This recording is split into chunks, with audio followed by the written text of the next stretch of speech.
हरे कृष्णा। छठ व्रत की पौराणिक कथा एवं संपूर्ण पूजा विधि। कौन है छठ मैया, क्यों करते हैं छठ पूजा? कार्तिक शुक्ल पक्ष की षष्ठी को छठ पर्व मनाए जाने का विधान है। ये 4 दिवसीय पर्व मुख्य रूप से बिहार में मनाया जाता है। कार्तिक मास की अमावस्या को दिवाली मनाने के 6 दिन बाद कार्तिक शुक्ल को मनाए जाने के कारण इसे छठ कहा जाता है। यह 4 दिनों का त्यौहार है और इसमें साफ सफाई का खास ध्यान रखा जाता है। इस त्यौहार में गलती की कोई जगह नहीं होती। इस व्रत को करने के नियम इतने ज़्यादा कठिन हैं, इस वजह से इसे महापर्व और महाव्रत के नाम से संबोधित किया जाता है। कौन है छठी मैया? मान्यता है कि छठ देवी सूर्यदेव की बहन है और उन्हीं को प्रसन्न करने के लिए जीवन के महत्वपूर्ण अवयवों में सूर्य व जल की महत्ता को मानते हुए इन्हें साक्षी मानकर भगवान सूर्य की आराधना तथा उनका धन्यवाद करते हुए माँ गंगा, यमुना या किसी भी पवित्र नदी या तालाब के किनारे यह पूजा की जाती है। षष्ठी माँ यानी छठ माता बच्चों की रक्षा करने वाली देवी हैं। इस व्रत को करने से संतान को लंबी आयु का वरदान मिलता है। मार्कंडेय पुराण में इस बात का उल्लेख मिलता है कि सृष्टि की अधिष्ठात्री प्रकृति देवी ने अपने आप को 6 भागों में विभाजित किया है। इनके छठे अंश को सर्वश्रेष्ठ मातृ देवी के रूप में जाना जाता है, जो ब्रह्मा की मानस पुत्री हैं। वो बच्चों की रक्षा करने वाली देवी हैं। कार्तिक मास के शुक्ल पक्ष की षष्ठी को इन्हीं देवी की पूजा की जाती है। शिशु के जन्म के 6 दिनों बाद इन्हीं देवी की पूजा की जाती है। इनकी प्रार्थना से बच्चे को स्वास्थ्य, सफलता और दीर्घायु होने का आशीर्वाद मिलता है। पुराणों में इन्हीं देवी का नाम कात्यायनी बताया गया है, जिनकी नवरात्रि की षष्ठी तिथि को पूजा की जाती है। छठ पर्व का तीसरा दिन सबसे खास होता है, क्योंकि इस दिन महिलाएं 36 घंटों का निर्जला व्रत शुरू करती हैं।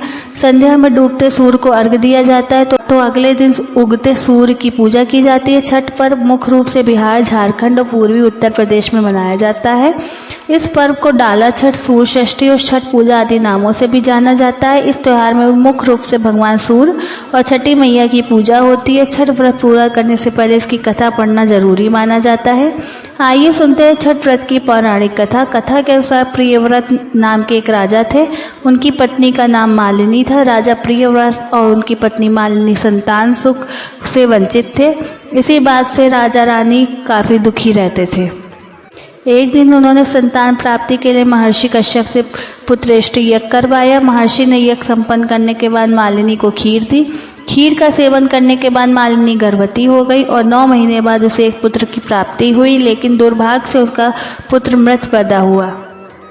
यह देखकर राजा रानी बहुत दुखी हो गए और निराशा की वजह से राजा ने आत्महत्या करने का मन बना लिया। परंतु जैसे ही राजा आत्महत्या करने लगे तो उनके सामने भगवान की मानस पुत्री देवसेना प्रकट हुई और उन्होंने कहा कि मैं षष्ठी देवी हूँ और मैं लोगों को पुत्र सुख प्रदान करती हूँ। जो व्यक्ति सच्चे मन से मेरी पूजा करता है, मैं उसकी सभी मनोकामनाएं पूर्ण करती हूँ। राजन, यदि तुम मेरी विधि विधान से पूजा करोगे तो मैं तुम्हें पुत्र रत्न प्राप्ति का वरदान दूंगी। देवी के कहे अनुसार राजा प्रियव्रत ने कार्तिक शुक्ल की षष्ठी तिथि को देवी षष्ठी की पूजा की। इस पूजा के फलस्वरूप रानी मालिनी एक बार फिर से गर्भवती हुई और ठीक 9 महीने बाद उन्हें एक सुंदर पुत्र की प्राप्ति हुई। कहते हैं तभी से छठ पर्व मनाए जाने की परंपरा शुरू हुई। इस पर्व से जुड़ी एक और कथा है, जिसके अनुसार महाभारत काल में जब जुए में पांडव अपना सारा राजपाट हार गए थे, तब द्रौपदी ने छठ व्रत रखा था। द्रौपदी के व्रत से प्रसन्न होकर षष्ठी देवी ने पांडवों को उनका राजपाट वापस दिला दिया था। वही एक पौराणिक कथा के मुताबिक महाभारत काल में सूर्यपुत्र कर्ण ने सबसे पहले सूर्यदेव की पूजा की थी और कहा जाता है कि घंटों पानी में खड़े होकर कर्ण सूर्यदेव को अर्घ्य देते थे। सूर्यदेव की कृपा से कर्ण एक महान योद्धा बना था। आज भी छठ में अर्घ्य दान की यही परंपरा चली आ रही है। छठ पूजा के लिए जरूरी है ये सामग्रियाँ। छठ पूजा के लिए कुछ सामग्रियों की विशेष आवश्यकता होती है। माना जाता है कि इन पूजन सामग्रियों के बिना छठ पर्व पूरा नहीं होता। छठ पूजा की पूजन सामग्रियों में बांस की टोकरी, सूप, नारियल, पत्ते लगे गन्ने, अक्षत, सिंदूर, धूप, दीप, थाली, लोटा, नैवेद्य, नारियल पानी भरा, अदरक का हरा पौधा, मौसम के अनुकूल फल, मिट्टी या पीतल का कलश, कुमकुम, पान तथा सुपारी। छठ पूजा की विधि क्या है? छठ पूजा के दिन सुबह ब्रह्म मुहूर्त में उठे और स्नान आदि से निवृत्त होकर छठ पूजा का संकल्प लें। छठ व्रत का संकल्प लें। इस क्रम में सूर्यदेव और छठी मैया का ध्यान करें। व्रती को छठ पूजा के दिन अन्न ग्रहण नहीं करना होता। संभव हो तो निर्जला व्रत रखकर उसका विधिवत पालन करें। छठ के पहले दिन संध्याकालीन अर्घ्य होता है, जिसमें डूबते हुए सूर्य को अर्घ्य दिया जाता है। ऐसे में इस दिन सूर्यास्त से थोड़ा पहले छठ घाट पर पहुंचे और वहां स्नान करने के बाद अस्ताचलगामी सूर्य को पूरी निष्ठा के साथ अर्घ्य दें। इस दिन भगवान सूर्य को अर्घ देने के लिए बांस या पीतल की टोकरी या सूप का उपयोग किया जाता है। ऐसे में बांस या पीतल की टोकरी का इस्तेमाल करते हुए सूर्य देव को अर्घ दें। छठ पूजा में जिन टोकरियों या सूपों का इस्तेमाल किया जाता है उसमें फल, फूल, गन्ने, पकवान इत्यादि समेत पूरी पूजन सामग्रियों को अच्छी प्रकार रखें। इसके साथ ही सूप या टोकरी पर सिंदूर लगाएं। सूर्य देव को अर्घ देते वक्त टोकरी में सभी पूजन सामग्रियों का होना बेहद जरूरी होता है। ऐसे में इस बात का विशेष ध्यान रखें। इसके साथ ही पूरे दिन और रात भर निर्जला व्रत रखकर अगले दिन सुबह उगते हुए सूर्य को जल अर्पित करें। सूर्य देव को अर्घ निवेदित करने के साथ ही मन उनसे अपनी मनोकामना कहें। छठ पूजा के दौरान कब क्या करना है? 5 नवंबर 2024 को होगा नहाए खाए।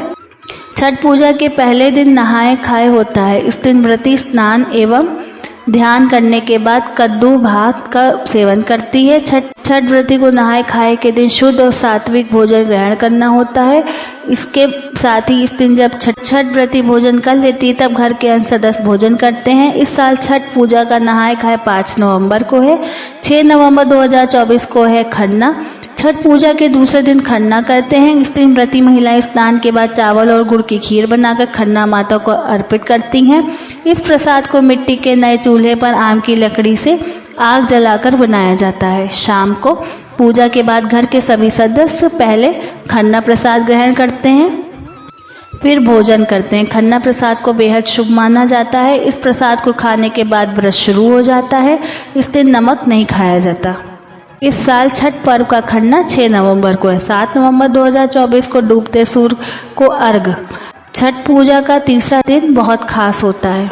इस दिन शाम को अस्तगामी सूर्य यानी डूबते सूरज को अर्घ दिया जाता है। टोकरी में फलों, ठेकुआ, चावल के लड्डू आदि से अर्घ के सूप को सजाया जाता है। नदी या तालाब में कमर तक पानी में रहकर अर्घ दिया जाता है। 8 नवंबर 2024 को उगते सूर्य को अर्घ। चौथे दिन में उगते सूर्य को अर्घ देते हैं। इसके बाद 36 घंटे का व्रत समाप्त होता है। छठ पूजा में मन और तन की शुद्धता बहुत जरूरी है। अर्घ देने के बाद व्रती प्रसाद का सेवन करके व्रत का पालन करती है। अगर आपको यह वीडियो पसंद आया हो तो प्लीज़ लाइक, शेयर, सब्सक्राइब कीजिएगा। Thank you. हरे कृष्णा।